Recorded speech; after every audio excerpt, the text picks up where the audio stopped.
Alison Sharp has spent much of her life researching bears, and in particular, bears in danger of extinction. She is the author of a recent book on bears, and we welcome her to the studio today. Thank you. Delighted to be here. First of all, can you give us a quick overview of the history of the bear family? Well, the bears we know today actually have as their ancestors bears which have been evolving for some 40 million years. We have fossils of the earliest true bear, and it's important to emphasize this because some creatures are called bears but are not. Such as koalas, for instance. Yes, exactly. Fossils of the true bear show a small dog-sized animal with characteristics that show a blending of dog and bear traits. So the general belief is that dogs and bears were of the same family? Yes, that's the theory. And then we see the arrival of the early cave bear.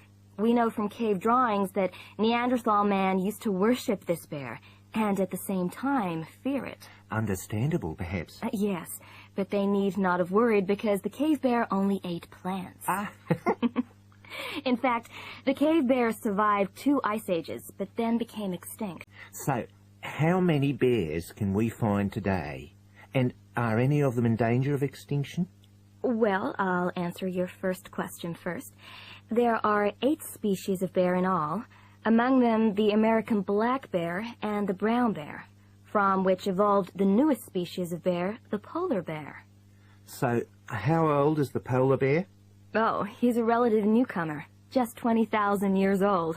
And could you tell us a little about them? Which is the largest bear, for instance? Well, the largest bear existing today is either the polar bear or the brown bear. Right. Don't we know? Well, it depends which criteria you use. The polar bear is the heaviest. The male weighs up to 1,500 pounds, but his narrow body actually makes him look smaller than the much more robust brown bear. So the brown bear appears the biggest? Yes. And the smallest? Well, the sun bear is the smallest of the 8 species.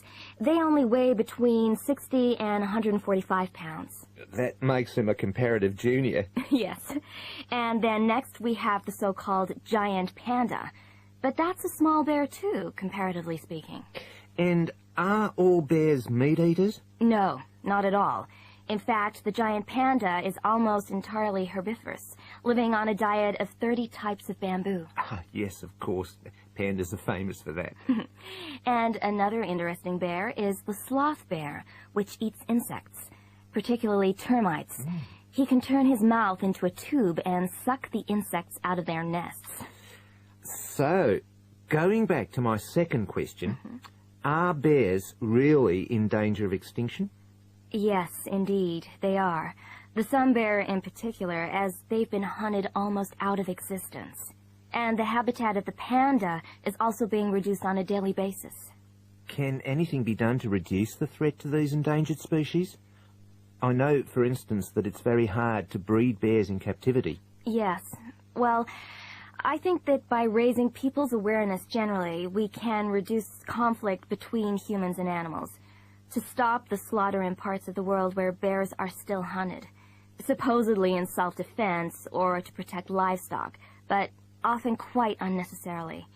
And we can also encourage governments to preserve the natural environment of the bear, rather than allow the areas where they live to be systematically destroyed in the name of progress. Yes, of course. And in addition to these global efforts, all profits from the sale of my book will go toward the United Nations Bear Protection Program. That's wonderful. And with the news coming up, thank you for your time, Alison, and best of luck with the book. Thank you very much.